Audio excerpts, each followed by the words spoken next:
আমি খারাপ ছেলে প্রবাসী। আমার জীবনের ছোট্ট একটি গল্প। একদিন কাজ শেষে গোসল করে চায়ের দোকানে চা খেতে চাই। চায়ে চুমুক দিতে যাবো, আর ঠিক ওই সময়তে একটা রং নম্বর থেকে ফোন আসে। ফোনটা রিসিভ করার পরেই শুনতে পাই একটি মিষ্টি সুরে মেয়ের কণ্ঠ, আর আমাকে বলতে থাকে, বেয়াদব, তোর ঘরে কি মা বোন নাই? এভাবে মেয়েদেরকে ডিস্টার্ব করিস, ফাজিল, শয়তান। এইভাবে আমাকে গালি দিতে থাকে। আমি মেয়েটার কথা চুপচাপ শুনছি। এইভাবে কিছুক্ষণ গালি দেওয়ার পরে মেয়েটি ফোনটা কেটে দেয়। আমি কিন্তু কখনো কোনো মেয়ের সঙ্গে কথা বলি না, আর মেয়েটা আমাকে এইভাবে যে ঝেড়ে গেল, এর মানে আমি কিছুই বুঝলাম। ওই সাবাত দিয়ে আমি আবার রুমে চলে আসলাম। তারপরে খাওয়া দাওয়া করলাম। খাওয়া দাওয়া শেষ করে আমি চলে আসি ছাদে। ঠিক ওই নাম্বারটা থেকেই আবার কল আসে আমার কাছে।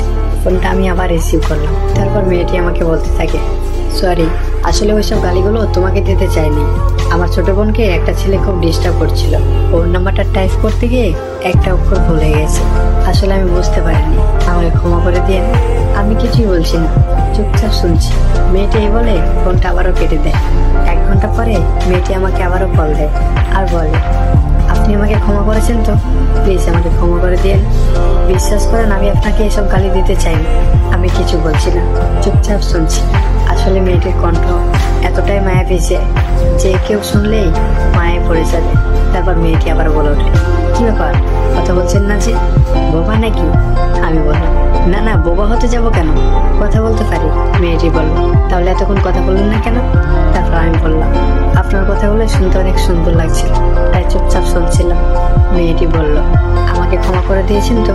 প্লিজ আমাকে ক্ষমা করে দিন, রাখি, বাই। এই বলে মেয়েটি আবারও ফোন কেটে দেয়। মেয়েটি আমাকে এভাবে প্রতিনিয়তই ফোন করতো আর বলতো, প্লিজ ক্ষমা করে দিন, আর আমি চুপচাপ শুনতাম। তারপরে মেয়েটা ফোন কেটে দিত। এইভাবে ফোন করতে করতে মেয়েটি একদিন হঠাৎ করে আমাকে প্রপোজ করে দেয় আর বলে, হয়তো আপনার সঙ্গে বেশি কথা হয় না, কিন্তু আপনাকে এই যে প্রতিনিয়ত ফোন করি, এটা আমার অভ্যাসে পরিণত হয়েছে, আর আপনাকে ভালোবেসে ফেলেছি। আমি প্রথমে রাজি না হলেও পরে আস্তে আস্তে একটা সম্পর্কের মধ্যে জড়িয়ে যাই। এইভাবে সবকিছু ঠিকঠাক চলতে থাকে। এর মধ্যে হঠাৎ করে মেয়েটি একদিন আমাকে ফোন করে বলে, তোমার সঙ্গে এতদিন আমি কথা বলেছি, আর হ্যাঁ, আর একটা কথা, মেয়েটি জানতো না আমি প্রবাসে কাজ করি। এরপর মেয়েটি বলল, আচ্ছা, তোমার ইনকাম সোর্স কি, মানে কি কাজ করো? এই কথা আমিও এতদিন বলার প্রয়োজন মনে করিনি, তবে আজ যেহেতু মুখের উপর বলে ফেলেছে, আমিও বলে দিই। আমি বলে দেওয়ার পর মেয়েটি 1 মিনিট চুপচাপ থাকে, আর তার সঙ্গে আমিও। তারপরে মেয়েটি আমার সঙ্গে আর কখনো কথা বলেনি। আর এই কয়েকদিনে ওর প্রতি আমার এতটাই মায়া জোর পেয়েছিল যে আমি দিনের দিন পাগল হয়ে পড়ছিলাম। নিজেকে কন্ট্রোল না করতে পেরে আজ আমি নেশায় আসক্ত। তার মানে কি বোঝা গেল? একটা ছেলে নেশা করে বলে যে ছেলেটা খারাপ, এটা কখনো বলবেন না।